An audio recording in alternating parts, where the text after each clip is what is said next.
I'm Olivia Miller, 26, stumbling along the gravel shoulder of Route 9, my 2-year-old clinging to my chest. The roar of semi-trucks shakes the ground beneath us, and fear twists my stomach into knots, but I keep moving forward.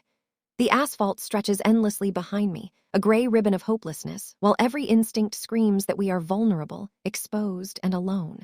Then, the screech of tires cuts through the air. A black truck slams into park just in front of me.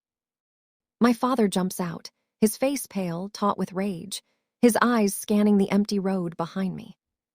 "Olivia, where is your vehicle?" He shouts over the cacophony of traffic. My chest tightens, my voice caught in my throat. I meet his gaze and finally speak the truth. "Anthony took my keys. He says I'm medically unfit to drive." The words hang in the air like smoke, fragile and trembling, yet undeniably real. Inside the truck, the silence is heavier than the highway itself. The air conditioning blasts against my sweating skin, doing nothing to soothe the cold knot in my chest. Noah, lulled by the vibration of the engine, has already fallen asleep in his car seat. His small, peaceful face feels like a fragile lighthouse amidst the storm, and my hands begin to shake as the adrenaline drains away, leaving only shame in its wake. "How long?" my father asks. He doesn't look at me. His hands grip the steering wheel so tightly the knuckles are white. He isn't asking as a dad. He's asking as a police chief interviewing a witness. 6 months, I whisper, the words tasting like ash, since Noah turned 18 months old. He exhales sharply, the weight of the revelation settling in the space between us. "Why didn't you tell me?" he presses. "Because it didn't look like abuse," I confess, my voice small. "Dad, that's the trick. It didn't start with a lock on the door or a raised fist. It started with a casserole." I tell him how Susan came bearing food, how Anthony offered to manage the bills, how every small, seemingly helpful act became a brick in the wall that trapped me. Each gesture calculated, each act cloaked as care. The heat went up slowly, imperceptibly, until I realized I was the frog in the slowly boiling water. I tell him about the progression, the way Susan criticized my breakfasts, circled my grocery receipts, checked our bedroom for wasteful items. How Anthony convinced me I was paranoid, unstable, anxious, broken. I described the way they isolated me, tracked me, and slowly dismantled my autonomy while framing it as love and protection. My father's jaw tightens. "Did a doctor say that?" he asks, voice low, controlled. "Oh, Anthony did," I reply, and in that moment the depth of betrayal becomes physical. Every memory, every manipulation flashes through my mind. The night I tried to drive to the park, the keys gone, the constant monitoring, the silent invasion of my life. He pulls the truck onto the shoulder and kills the engine. His eyes are not angry, they are focused, precise, lethal. "That is not help, Olivia. That is a siege. They isolated you, they disarmed you, and then they took you hostage. We are going back." Panic rises in my chest. "No, Dad, please," I begin, but he shifts into gear and starts driving. "We are going back to get your things. You are leaving that house today, and you are never walking on the side of a highway again." Tires crunch on the gravel driveway. The estate looms ahead, pristine and intimidating, a fortress of beige stucco and wrought iron. The house is silent, regal, yet alien. Anthony and Susan are on the patio. Susan laughs, glass of white wine in hand. Anthony scrolls on a tablet, oblivious. They look like a picture from a magazine, perfectly posed, hiding the rot beneath the surface. My father kills the engine, motioning for me to stay. I ignore him. I unbuckle Noah and pull him into my arms. I won't be left behind. I step onto the driveway, following my father's stride. Susan spots us first. Her smile freezes into a brittle, bright mask. "Oh, look who's back," she calls, and behind her, Harold, her reinforcement, emerges. My father walks up the stone steps, boots heavy, unflinching, eyes fixed on Anthony. "Where are her keys?" he demands, voice low and commanding. Anthony stands, smoothing his polo shirt, a mask of composure that falters under the weight of my father's stare. "Harold, let's not be dramatic," he says, his voice brittle.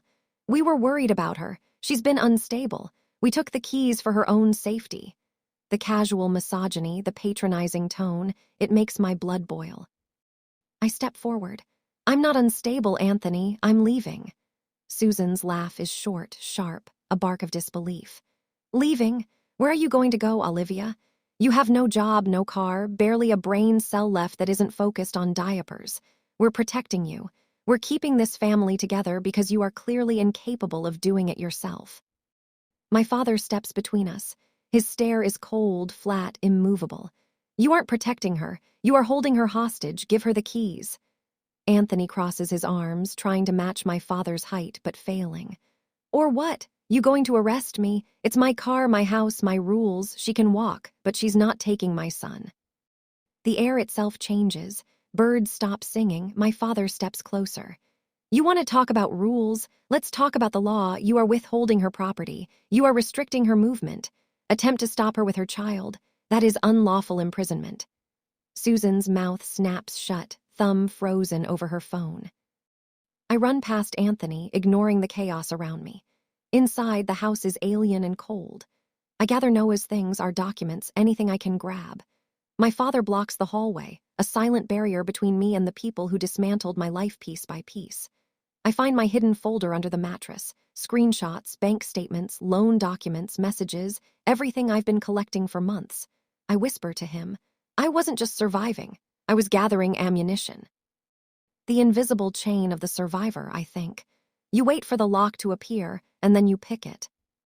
My father nods, silent acknowledgement. This is bigger than abuse. It's manipulation, control, a siege. We step out, Noah in my arms, the folder in hand, and the sun blinds us.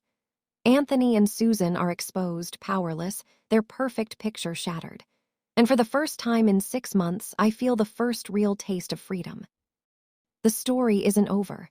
Not yet. But the trap has been uncovered, the predator identified, and the first move of justice has begun. We step into the house like intruders in someone else's nightmare, but every corner, every polished surface feels like a crime scene. The air smells of wine and faint perfume, Susan's signature scent, and yet it carries the weight of manipulation, control, and betrayal. Noah babbles softly in my arms, unaware of the storm we've just unleashed. The duffel bag swings against my hip. Heavy with the evidence I've collected, proof that Anthony and Susan have been siphoning my life from me, piece by piece. My father remains a statue behind me, an immovable barrier, watching the hallway, every muscle coiled, every sense alert. His years as a law enforcement officer have trained him for moments like this, when predators are cornered and the slightest hesitation could cost everything. I glance at him, a silent reassurance passing between us. This isn't just about escape anymore, it's about justice. Anthony steps forward, trying to mask the panic behind a thin veneer of control. "Olivia, you don't understand. We were protecting you. You're unstable." His words falter as my father's gaze drills into him, cold and merciless. "Protecting her?" my father interrupts, voice low but unyielding. "You isolated her. You disarmed her. You monitored every text, every call, every location. You didn't protect her, you imprisoned her. And you've stolen from her." The words hang in the air like steel. Anthony's face tightens, a flicker of anger masked by denial. Susan tries to interject, waving her phone. "I have the police on the line. I'm calling 911. This is kidnapping." Her voice cracks under the weight of the truth she knows is about to be exposed. My father doesn't flinch. His voice cuts through hers with precision. "Call them. I'll explain the situation to my former colleagues. Attempt to obstruct justice, and it's filing a false report." I slip past Anthony again, heading straight to the home office. The room feels like the epicenter of the siege, a sleek space of order masking months of theft and manipulation. I open the folder, spread the papers across the desk. Bank statements, loan agreements, title documents, screenshots of messages between Anthony and Susan. Every transaction, every manipulation meticulously documented. My hands tremble, but my mind is sharp. This is the culmination of months of silent preparation. "Look at this," I whisper, pushing a stack of papers toward my father. He scans quickly, his expression hardening with every line. The car is gone, sold to a dealership in the next county. The money went to Susan's credit card, covering debts that aren't mine. And the worst, Anthony forged my signature on a $40,000 loan, draining my grandmother's trust fund, leaving my account empty. My voice rises, trembling but strong. "They tried to bankrupt me, Dad. They wanted me trapped, dependent, terrified. This isn't marriage, it's felony fraud." My father's eyes narrow. We're taking this to the district attorney. Every detail, every lie, every forged signature, every transfer. And if they try to interfere, they'll face charges for unlawful imprisonment, theft, and fraud. His words land like a hammer. Anthony and Susan, still lingering in the doorway, falter visibly. Anthony attempts a weak defense. It was for her own good. She didn't understand. My father steps closer, voice controlled, measured, deadly. You manipulated her. You controlled her. You took her property. You threatened her child. And now you're trying to hide behind concern. No, you've crossed the line. Return everything, or I guarantee the DA will take it all. Susan's phone slips from her fingers, the screen flashing 911. Harold, her ally, steps back nervously. The illusion of power they carried like armor has dissolved. We aren't frightened. We aren't begging. We are armed with truth, law, and evidence. I gather the duffel bag, holding Noah close. We're leaving, I announce. The clarity of the moment gives me strength. No hesitation, no doubt, no lingering fear. Anthony moves as if to block me, hand outstretched, but my father places a hand on his shoulder, a subtle but firm reminder of who holds authority here. Attempt to stop her, and every movement, every obstruction will be documented and prosecuted, he warns. I glance around, seeing Susan's disbelief, the flicker of panic in Anthony's eyes. Months of control, manipulation, and psychological warfare come undone in an instant. For the first time, the predators are powerless. We are not running. We are advancing, and the law is on our side. Noah babbles again, oblivious to the tension, and I feel a wave of relief. Not for safety, we are far from safe yet, but for agency. The act of reclaiming what they tried to steal, the money, the car, my freedom, is exhilarating. The adrenaline rush is different this time. It isn't fear. It is clarity, control, and righteous fury. We step outside, Noah in my arms, the duffel bag heavy with evidence, and my father locks eyes with Anthony. We're going to file charges. Everything you've taken will be returned, or you will face the full weight of the law, he declares. Anthony falters, Susan gasps, Harold steps back. The unspoken understanding hits them. Their time of control is over. Every action, every lie, every threat has been documented, and they cannot undo it. I take a deep breath, the afternoon sun blinding, but warm. The driveway feels different now, not just as a physical space, but as the threshold between captivity and freedom. I can see it in my father's eyes, the pride, the control, the protective instinct now directed toward justice rather than defense.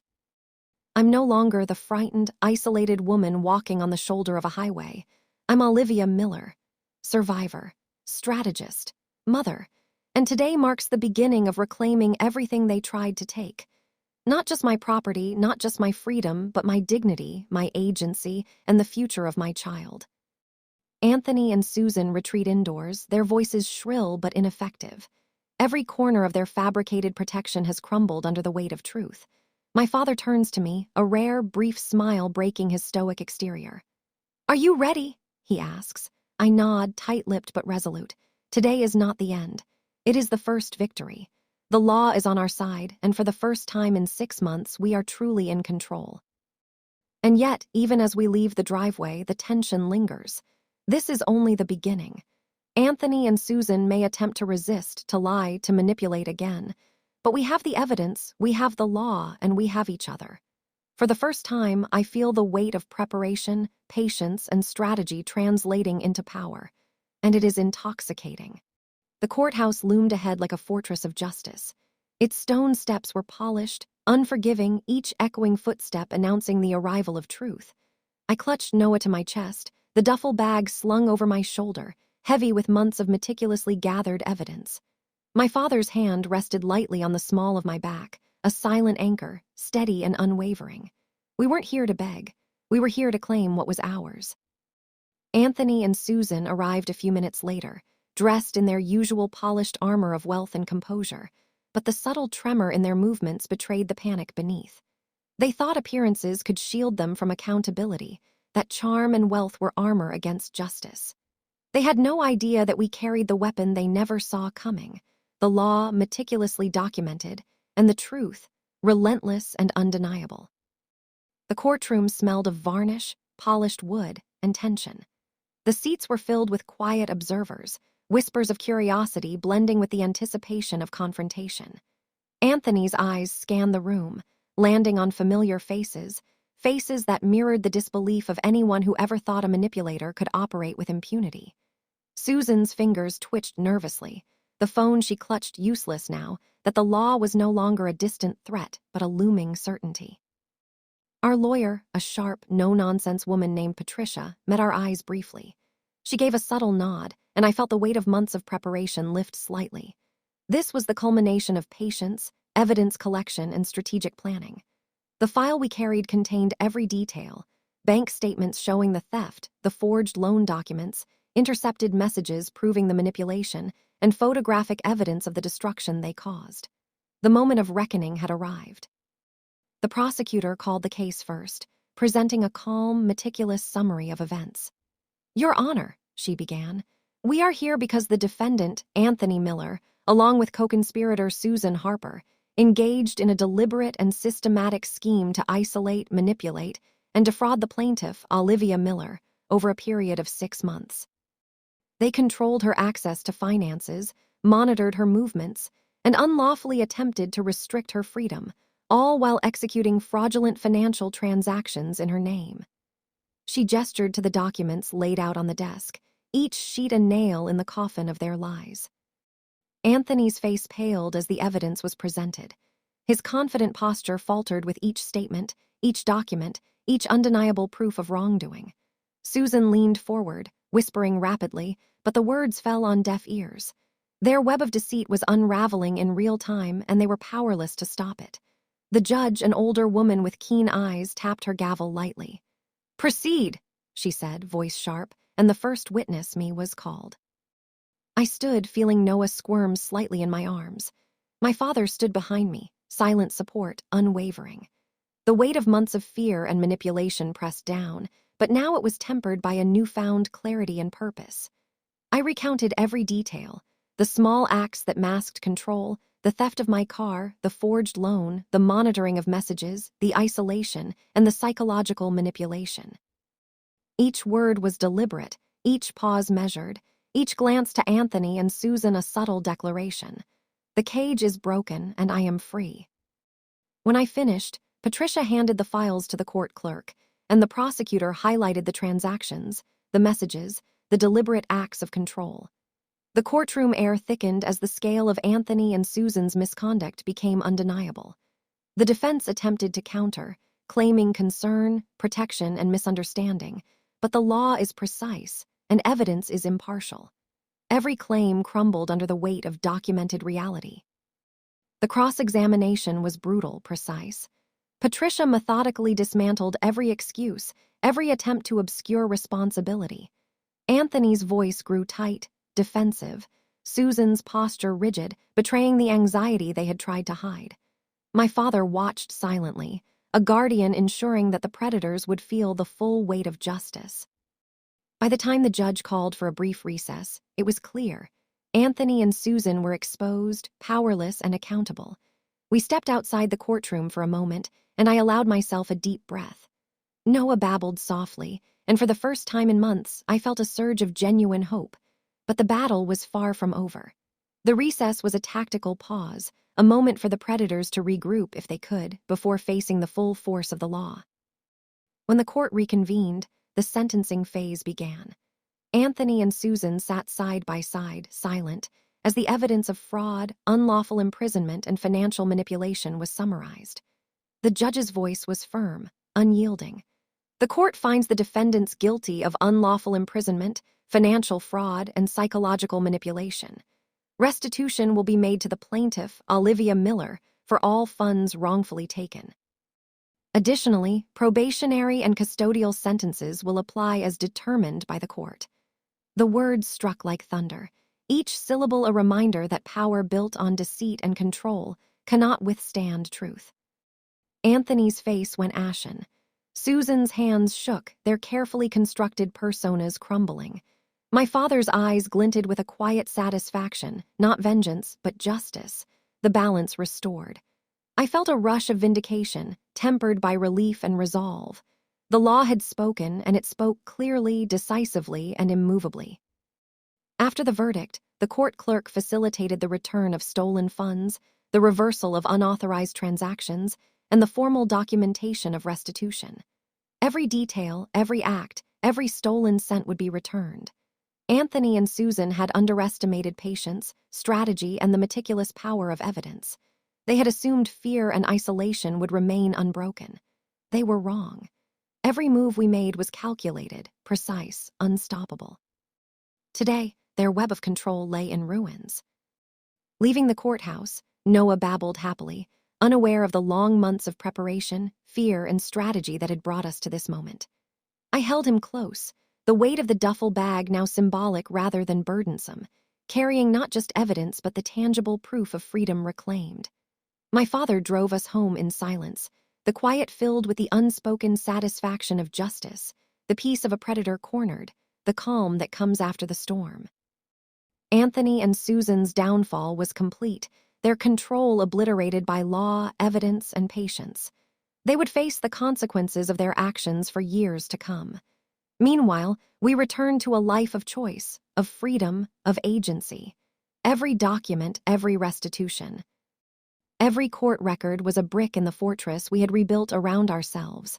A fortress not of isolation, but of security, justice, and sovereignty. As I finally closed the door of our new home, small, quiet, and entirely our own, I realized that this wasn't just victory. It was reclamation. The emotional and psychological siege they had waged had been met with calm, strategic, and lawful force. I had not just survived. I had reclaimed my child, my dignity, and my life. And as Anthony and Susan faced the legal consequences of their actions, I understood something profound. The law is impartial, relentless, and when wielded with precision, it can transform fear into empowerment, oppression into justice, and captivity into liberation. The courthouse doors closed behind us like the seal on a long, grueling battle. Noah clutched my finger, babbling in the stroller, his innocence a stark contrast to the months of manipulation we had endured. Anthony and Susan had been reduced to shadows of control, their power stripped away by meticulous planning, relentless documentation, and the cold authority of law. And yet, the final step, the true reckoning, was just beginning. Back at the lawyer's office, Patricia laid out the final phase. Every bank account frozen, every fraudulent loan reversed, every piece of evidence formally documented for potential criminal charges beyond restitution. Anthony and Susan will face not only restitution, she said, her tone crisp, but likely prison time. Unlawful imprisonment, financial fraud, manipulation of a minor, it's all on record. They underestimated patience, evidence, and strategy. I nodded, understanding fully. This was more than survival. It was calculated retribution within the bounds of justice. Weeks later, the trial commenced. Anthony and Susan appeared in court, a pale imitation of their previous confidence. Their lawyer attempted to mitigate, to explain away months of manipulation and theft as misunderstanding, concern, or care. But the judge, familiar with domestic coercion cases, listened with cold precision. Evidence after evidence was presented. Bank statements, loan documents, screenshots of messages, witness testimony, and photographic proof of the psychological manipulation. Each piece landed like a hammer, exposing the full weight of their crimes. I watched Anthony's expression tighten as every lie unraveled. Susan's hands trembled as the clerk read the transcripts of messages in which she and Anthony meticulously planned the isolation of their victim. They had believed that appearances could shield them from the truth, that wealth and charm could outweigh law and morality. But the courtroom is impartial. The law does not bend for manipulation or fear. Every shred of their control dissolved under scrutiny. The cross-examination was surgical. Patricia asked the questions they couldn't answer, confronted them with contradictions, forced admissions, and exposed every act of premeditation. "Did you intend to isolate Olivia Miller from her father?" she asked Anthony, the words precise. His mouth opened, then closed. Silence. "Did you forge her signature to take out a loan in her name?" The room held its breath. He faltered. Susan's shoulders sagged. They were unraveling, and the entire courtroom knew it. The verdict was swift. The defendants, Anthony Miller and Susan Harper, are found guilty on all counts: unlawful imprisonment, fraud, and psychological manipulation. Restitution to Olivia Miller shall be made in full. Sentencing will reflect the premeditation and severity of the crimes. The gavel struck with finality, echoing in the chambers like the sound of justice itself. Anthony's confident mask shattered completely. Susan's facade crumbled entirely. They had underestimated the law, the patience of a survivor, and the lethal precision of evidence-backed truth. Outside, as the security officers escorted them from the courthouse, I felt a wave of triumph and relief. Noah giggled, oblivious to the months of fear, the strategic preparation, and the confrontation that had just concluded. For the first time, freedom felt absolute. Not tentative, not partial, but entire, owned, and undeniable. Weeks passed as restitution was processed, accounts were restored, and property returned.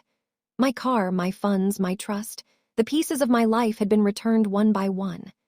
Anthony and Susan were left powerless, facing prison, fines, and public exposure. Their carefully constructed web of control was shattered, replaced by the inescapable consequences of the law. But the victory was more than financial. It was psychological. The power they had wielded over me for 6 months, the manipulation, the isolation, the constant surveillance, all of it was now neutralized. I walked without fear, spoke without hesitation, and lived without the shadow of coercion. Each interaction, each document, each legal motion reinforced the message. Control built on deceit and abuse cannot survive patience, preparation, and the law. Months later, I settled into a small apartment, chosen carefully by me. It was modest, but it was mine. Noah had his room, his toys, his space. I had my office corner, my books, and the simple luxury of autonomy. I was not just surviving, I was thriving. My father remained a steady presence, not just as a protector, but as a reminder of the power of strategy, preparation, and unwavering support. Together, we rebuilt a life rooted in security, justice, and emotional freedom. Anthony and Susan's legal consequences unfolded in full force. They faced prison sentences, restitution orders, and public records documenting their crimes. Attempts to manipulate or evade accountability failed completely. The courtroom had delivered not just judgment, but domination, the law asserting itself where fear and deceit had once reigned. Every document I had meticulously prepared, every step I had taken in silence for months, had been a nail in the coffin of their control. And yet the emotional resolution was equally profound.